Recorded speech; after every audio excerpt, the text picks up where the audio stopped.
Good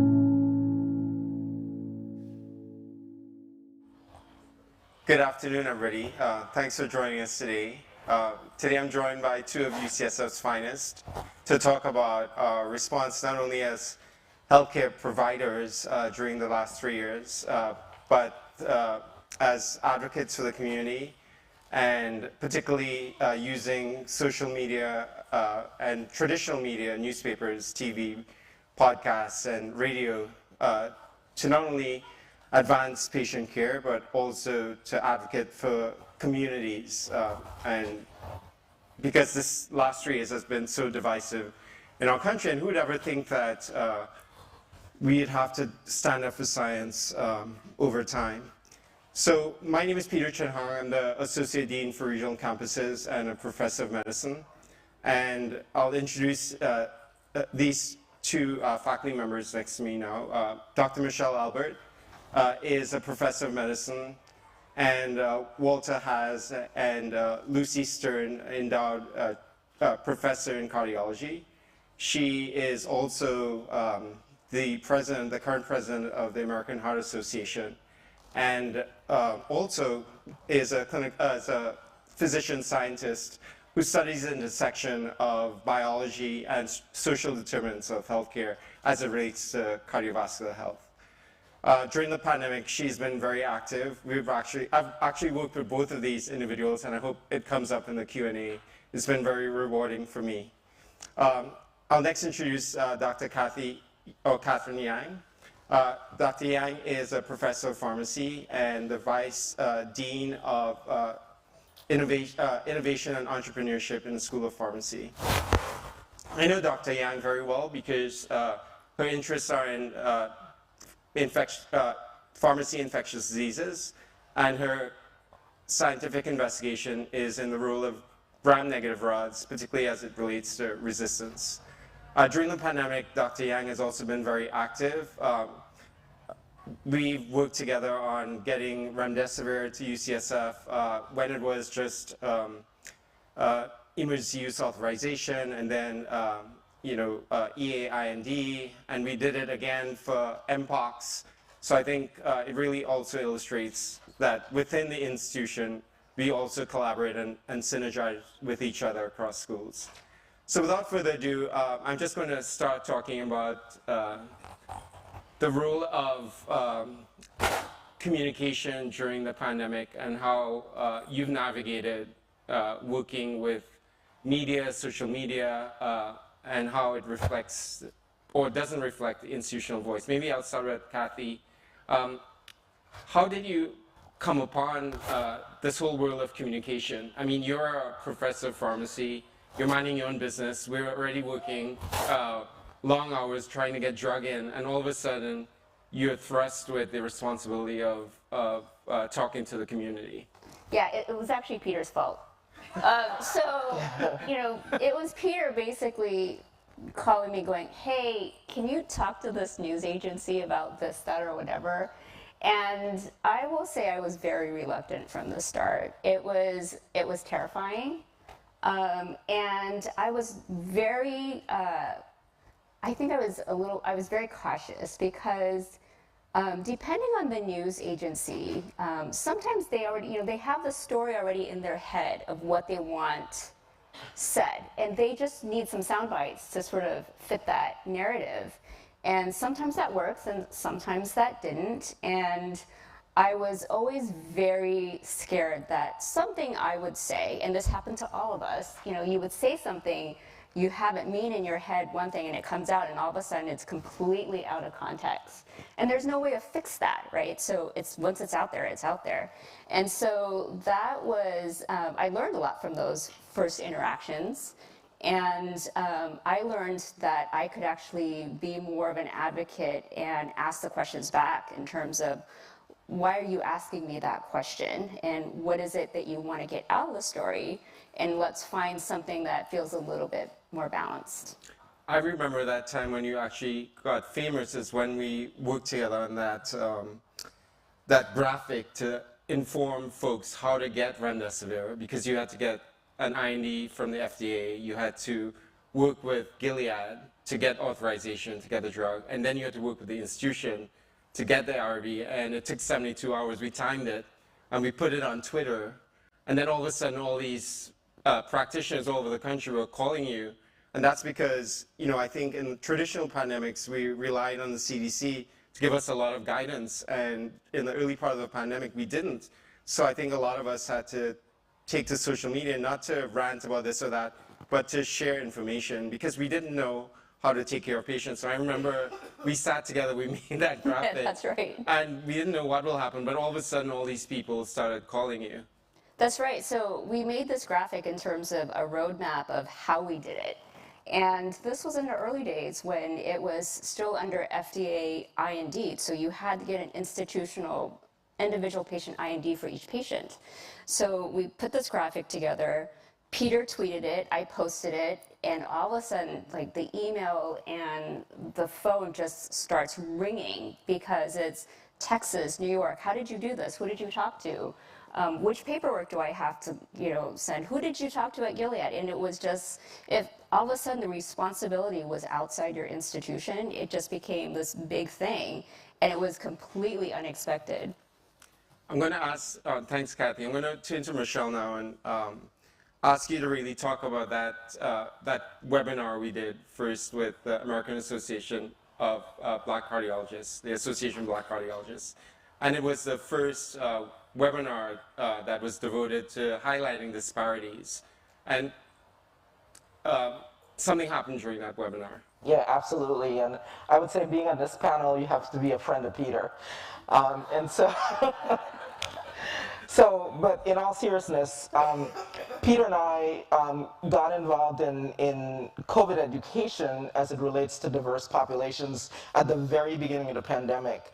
At the time, I was serving as president of the Association of Black Cardiologists, and we did the first webinar on April 8th, I remember the date exactly, on COVID-19 and how it would affect persons of diverse racial and ethnic backgrounds. And during that webinar, we actually got Zoom bombed.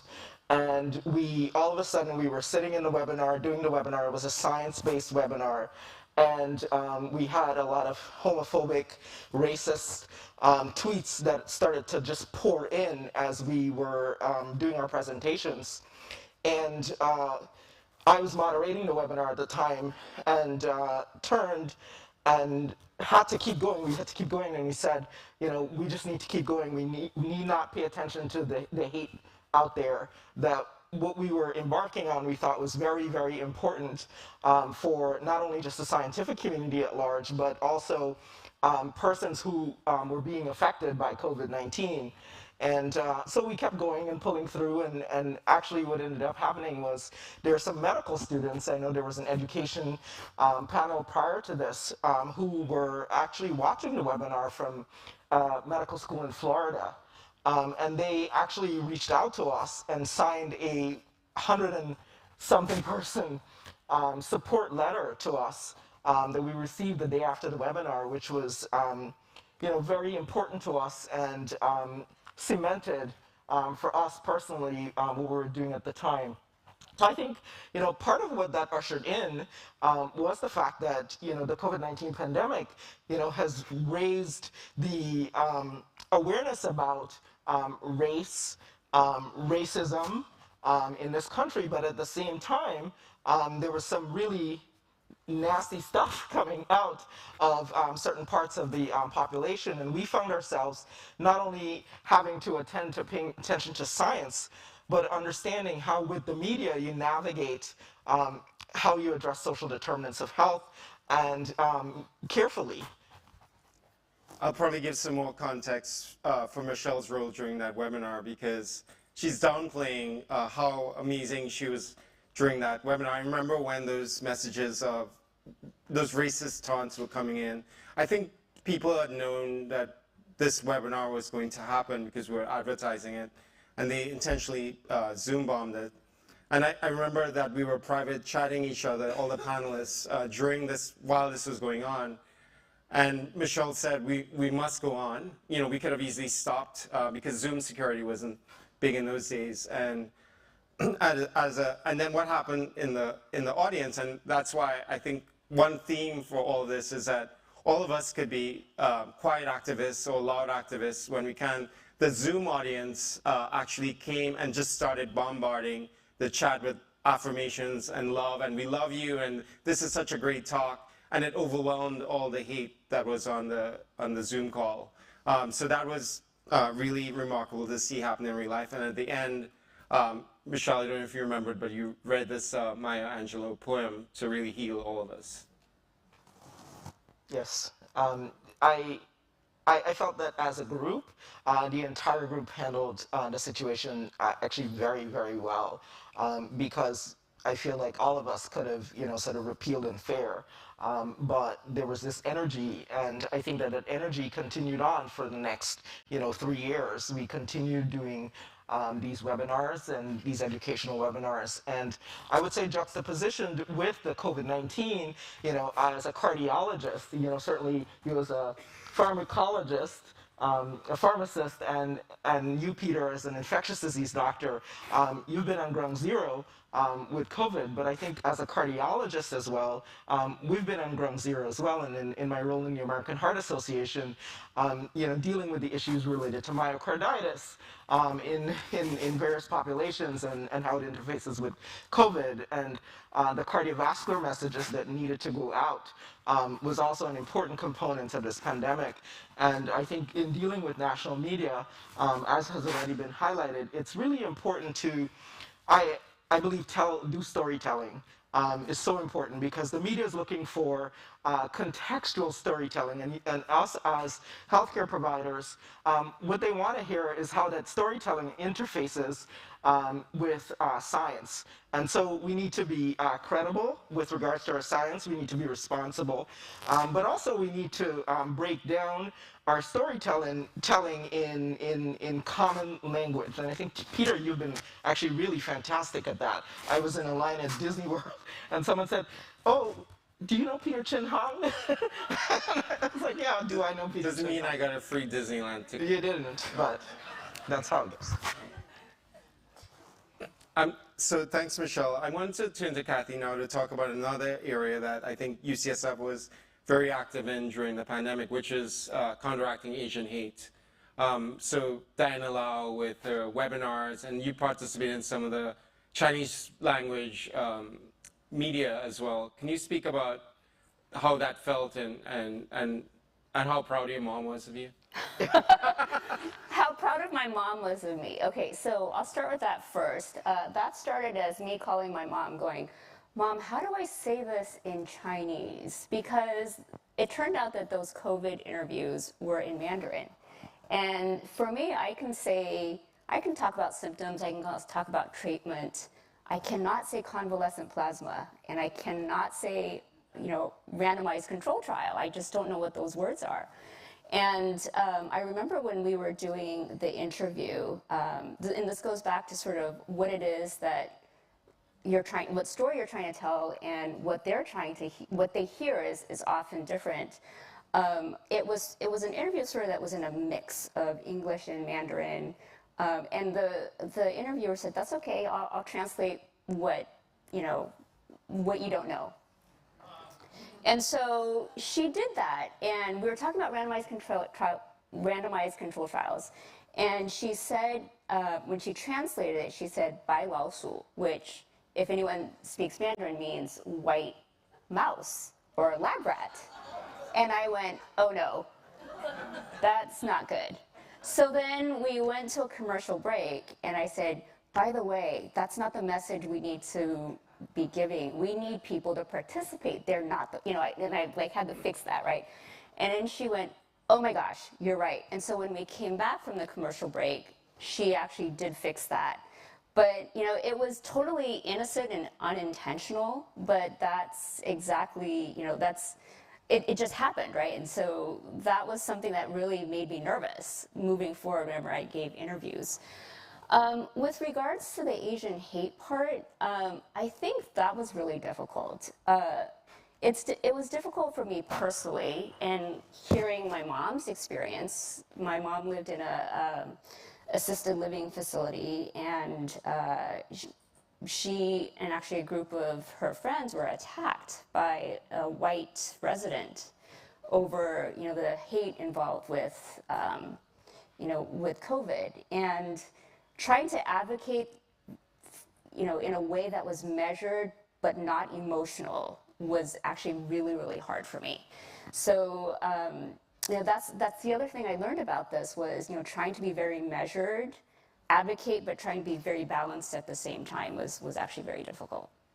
Yeah, so one of the things that UCSF did for Asian hate in general was a two-pronged approach. One was to flood the newspapers and radio and Asian populations with science so that the average person can know what the truth is, so that if they were encountering people who were saying the wrong thing and it was safe, they can politely correct them. And then the second strategy was really to encourage everybody else to be upstanders. And I think, what Michelle also illustrated is that, there were a lot of initiatives. We didn't treat, all of the community as a monolith, and there was so many different groups working on different aspects of the community. But one thing I wanted to ask you, Michelle, is about trust, and what has been your experience with community and how they felt about healthcare professionals and how that evolved over the pandemic, and how did you respond to that in the community? Yeah, so we did have to work on that as well. It's no surprise to anyone that the communities that are most disadvantaged are the least trusting of our healthcare messages, even if they're grounded in science. So several things we did. We continued to do webinars. We did direct outreach, in the capacity of the Association of Black Cardiologists as well as at UCSF. We also did briefs on vaccination and just the importance of vaccination just in general, not just only COVID-19 vaccination. And we also did focus groups trying to find out from communities, sort of, what are your thoughts about vaccination? What are your barriers? To hear from them directly and to work utilizing their words, their stories about how we can then come up with solutions. So again, that's a multi-pronged approach as well. I think from the perspective of the media wants you to say certain things just to get a soundbite out there. And so it becomes important while dealing with things like vaccine hesitation at the time or hesitancy, to make sure that you incorporate the voices of those who are telling you their skepticism. So some stuff we did was actually having patient voices in our media outreach and in our panels to actually tell their stories and to have questions be asked of them as well. I remember that you also did a lot of creative things in putting money there as well and funding community and academic partnerships with using social media. I remember some of the, individuals making TikTok videos and as a way to get to the community. Absolutely, yeah. And utilizing, so there's a generational divide as well. And so we paid attention to gender, we paid attention to age, and did outreach based on what were the most common things that the different sociodemographic categories would resonate with. And that included doing TikTok videos as well. And going into, barber salons and things like that, I remember. Yes, absolutely. So much, I can't even remember it. I know, it's coming back like a flood now. Rochelle just rolled her eyes at me, by the way. As I always do. As she always says. I told her one day it's going to be stuck in the back of her head. But she doesn't believe me. So, you can't see me smiling under this mask. So Kathy, taking us from the COVID pandemic, and of course during COVID, we had this Mpox outbreak that started going like crazy. We had the infrastructure, you had the relationships with the IRB, and kind of knew the ins and outs of getting drug in. And all of a sudden, UCSF was one of the only places to have tecovirimat or the drug used to treat mpox. How did you navigate that and in communicating with the community and through media? Yeah, so, the good thing about Mpox, if there is a good thing, is that it really became for us COVID 2.0. So we did it first time already with COVID. We knew how to get drug. We knew who the main players were. We knew how to stand up an infrastructure for vaccination. We knew how to reach out to public health department, and we knew all the different pieces. So we were able to get that program up really quickly. The difference between, I think, Mpox and COVID is we really learned from COVID who were our vulnerable populations that we needed to reach. And of course, Mpox had a more stigma to that. So how do we reach that population and how do we do that messaging? Traditional ways were not going to be effective. People didn't want to show up to a line and come and show their face. They didn't want to use an online scheduler. So, and some people didn't have access to those type of devices. How did we reach them? I think in those cases we have an equity group at UCSF that really focused on vaccines for COVID, and they just went into high gear. And we had to press out different types of PR pieces, and we had to message differently. We really had to reach out to community activists in order to get that word out. The traditional ways were not going to work, but we really had to hear from our partners in terms of what is the best way to do that for us to implement. It's unlike media where it's one directional, now it's definitely got to be a conversation, right? We need to figure out what they need and how to make that bridge before we can even move forward. And I think some of the lessons learned in Mpox too that I experienced was, again, like Kathy said, that dialogue with the community, very specific messaging, not an average messaging. And the way media dealt with that was by having community representation. They typically have, for example, a healthcare professional and somebody who had Mpox on the same screen so there could be a dialogue. So I saw an evolution in the way media was actually portraying outbreaks and pandemics when Mpox came along. And of course, San Francisco did it, I think, better than many places. And you were getting calls from where? The UK and other parts of California and Canada. Yeah. It's really highlighted to me that whatever UCSF does, other people follow. And so same as for COVID, we did get a lot of requests from other places. How did you do that? How did you figure that out? Or how did you get drug? And of course, with each of these, we start with not having a lot of drug, right? So who did you give it to? How did you figure out who deserved drug? All of those things. It was a really fascinating lesson. Definitely, and it was challenging to talk to media because, again, you wanted to be truthful, but then there were a lot of sort of superpowers that UCSF had that probably wasn't necessarily generalizable to other contexts, particularly with all the paperwork that you needed to fill out. Mm-hmm. So before we open up to Q&A, I just wanted to go through and ask each of you, now that we've learned these lessons, there's COVID, there's Mpox, and now Michelle, with your role as president of the American Heart Association, you're faced with a whole set of new challenges. How are you going to use these tools, these lessons learned from COVID to face some of the new challenges that you have as president? Right, so certainly I think one of the things that I've learned from the COVID-19 pandemic is that, and we all know this, I guess, but not all media is good media, right? And that when the media reaches out, you have a choice about whether or not you want to engage. And I think that that's something that's actually really, really important because, certainly as president of AHA, I have had outreach from media entities that are not necessarily intending to be friendly or intending to put the adequate messages out there, or wanting to twist your voice or messaging.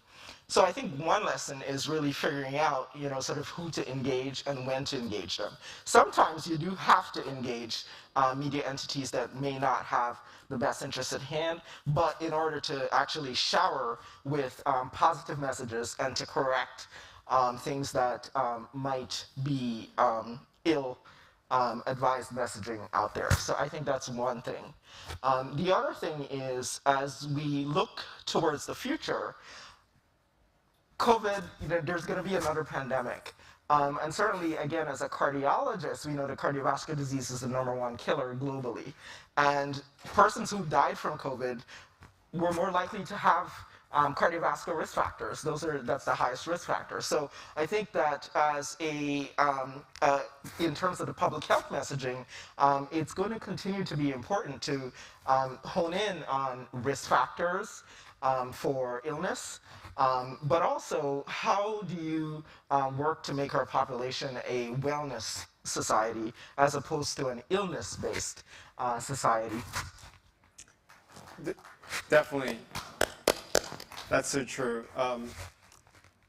I think one of the interesting points you just brought up, Michelle, is that sometimes even with bad or scary media, you're still engaging with them. And I think that was one of my observations during the pandemic too, is that UCSF really, the communications office, really wanted us to speak on all types of media to reach everyone.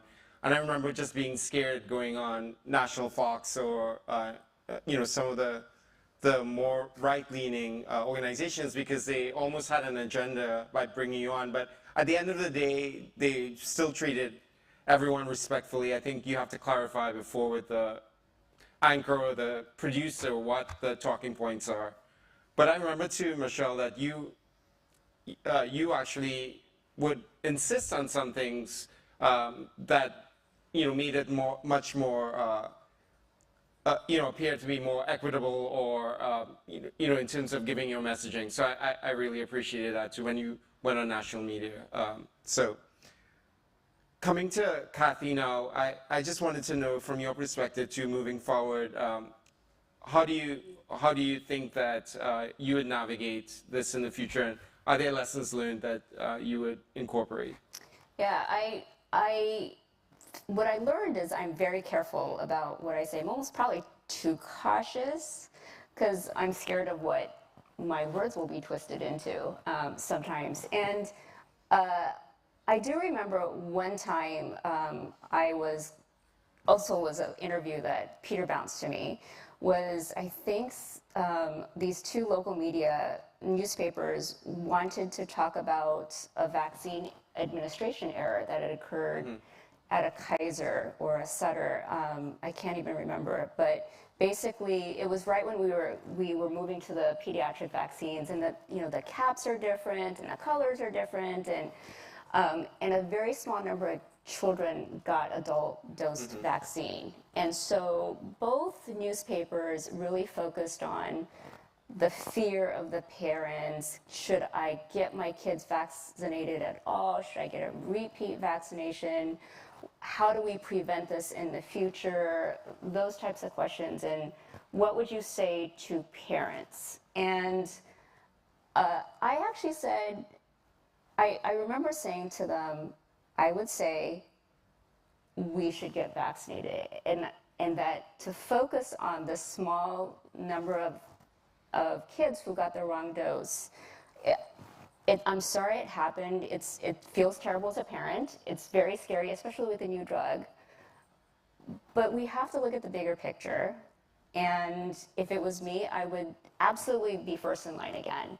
And I said, that's what you have to focus on, that these are rare events, and really reassure the public and not build that fear.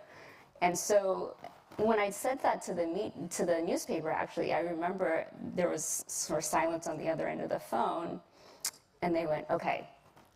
But that was not the story that they wanted to tell, but that was the story that I wanted them to tell, right? But at the end of the day, they were flexible. They were flexible. I was really impressed by how it was a dialogue. It became a dialogue with the media, because they began to know you, you began to know them, and it was a relationship. And, they were very respectful and were able to moderate or modify, what might have been the talking points that might have been more sensational. Michelle. Can I make a couple other comments Yes, to yes. piggyback to it? I think the other thing is, as long as the media respects your background and your science, generally speaking, they will be willing to work with you like they have worked with you. And so I think not being afraid to leverage and your credibility is really important. And I think two other really small tips, but I think big ones. With print media, as well as with recorded interviews that will be played later, I think it's okay to say when you're talking to a reporter that, are you recording me? Are you taping me? And say if you want to be taped or not. And that may enter into another conversation. And some will say, I have to record you for my notes. And oftentimes I will say, well, I'm happy to review your notes from this interview. But I prefer not to be recorded because these are the sound bites that can end up on social media, etc., that you do not approve. And then also asking to review for written content, to review the article before it is published, are things that you can engage them with because they, frankly, they also want to put out good work. Because their credibility is on the line as well from a professional standpoint. I think that's actually a great piece of advice, but I will say the times I've asked, can I review, it's about 50-50 that they'll let me. Sometimes they'll say, no, that's not our policy. And then you just have to, at that point, just trust their word that they're... I guess I've gotten lucky with them, but I've been pretty firm. Oh. Yeah, it depends on the outlet. But, I mean, one of the other, sort of interventions I've made too with some print and web media is, and that comes down to the science and shaping things, is that sometimes you may say something and I would send them references after. And they actually appreciate that too, particularly like the really good media outlets. You use science really to bolster your argument, and that's been great. We'll open up to Q&A now. And I would say in my last comment before the Q&A that I encourage all of you to, and some of you might have had the experience of working with media, but continue to do that during the pandemic. We need to overwhelm all the misinformation and disinformation, and there's no like stay in your lane kind of situation with any outbreak or pandemic. We are all experts. You're going to be much more expert at being a UCSF alum than the general community, and you need to get out there and just be rational. I mean, think of what has been out there. You're going to be much better than that. So, I hope you can get that excitement to engage with those communication tools, because you can really get the community and be advocates for the community in that way. So, any questions for the members of the panel? Yes, so we'll have Sharon here and then in video in front. Oh, thank you.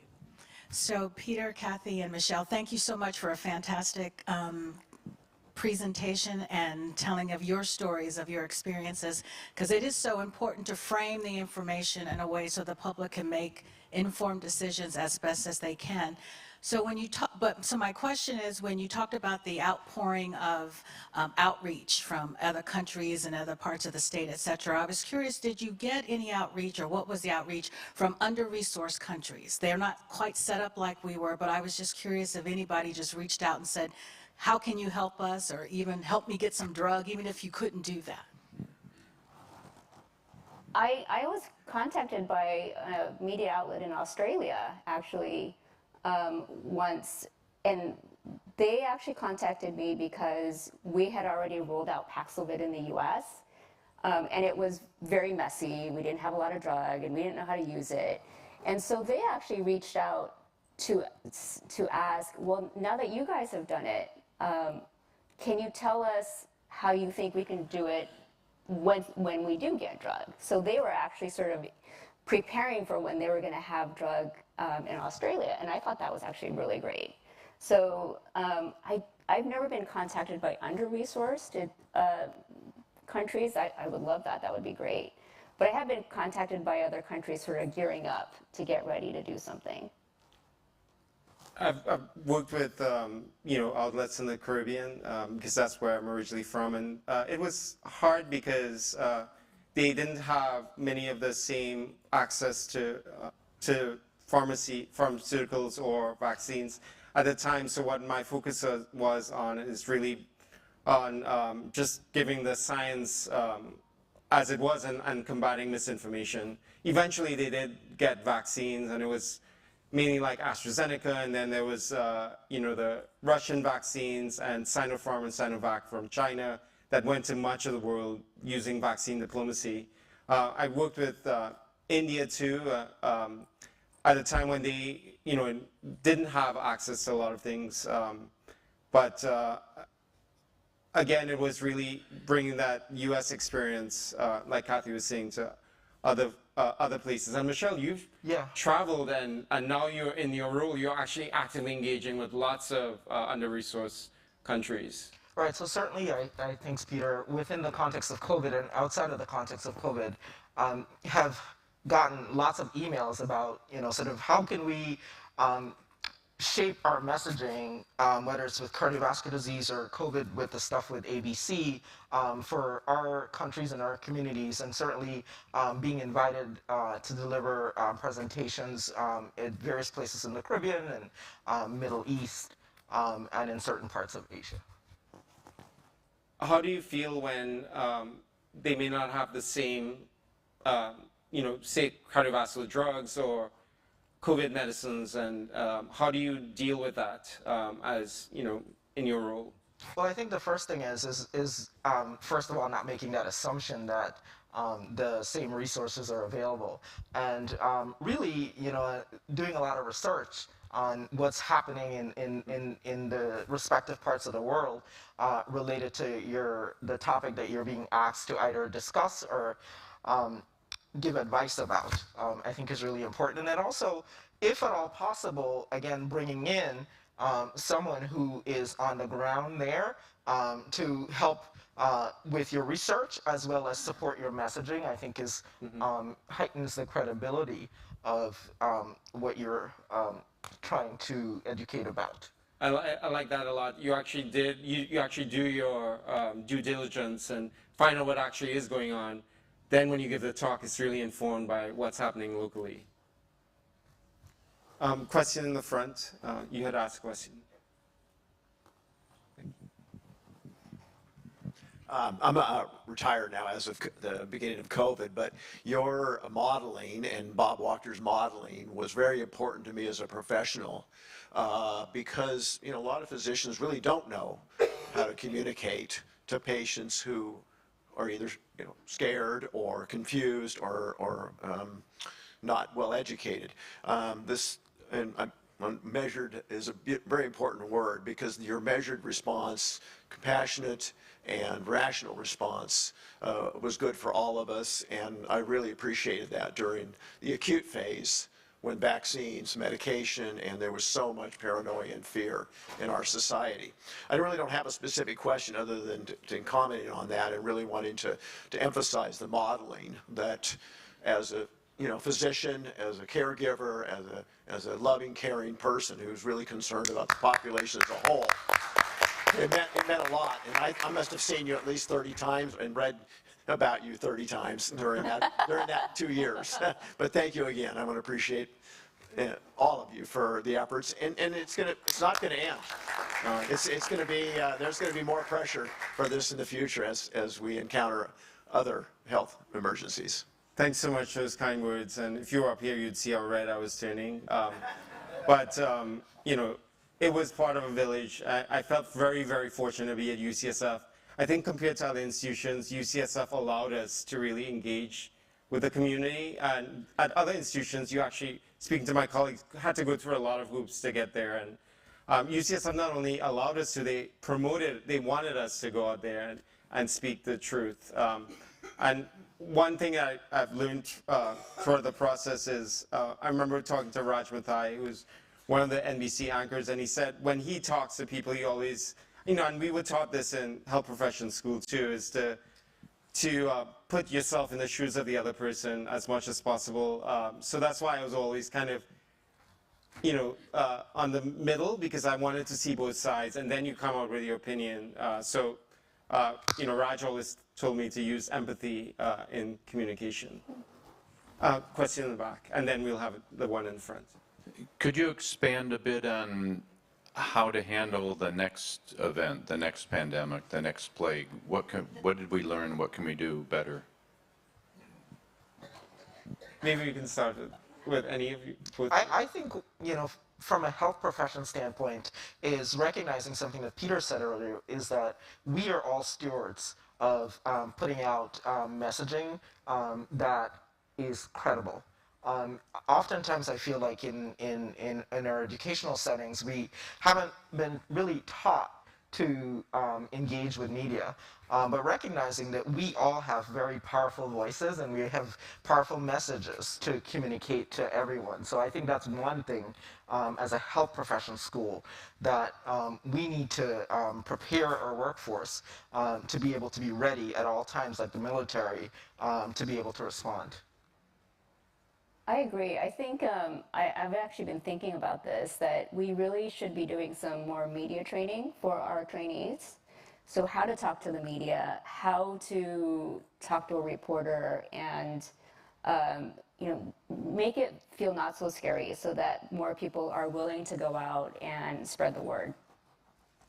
I think for me, I agree. I always thought about, my love of communication came from teaching, and many of you are educators as well. So that's what UCSF prepared me for. And I think we all want to do teaching. And, I know that to keep my students or learners engaged, I had to sort of be very, break things down. And Kim knows that really well. I'm looking at her, into boxes. And I was, people always only remember 3 things at the end of anything anyway. So you think about what your talking points are before, and you just come back to those 3 things at the end. But in terms of the country, I think San Francisco can give a lot of lessons to the rest of the country, which is essentially align science and politics. There was always, UCSF, Department of Public Health, London Breed, the political leaders were always in alignment, and this wasn't true for the country. And then the second was having a strategy. There wasn't a strategy in the beginning of COVID for the country, and we were like different.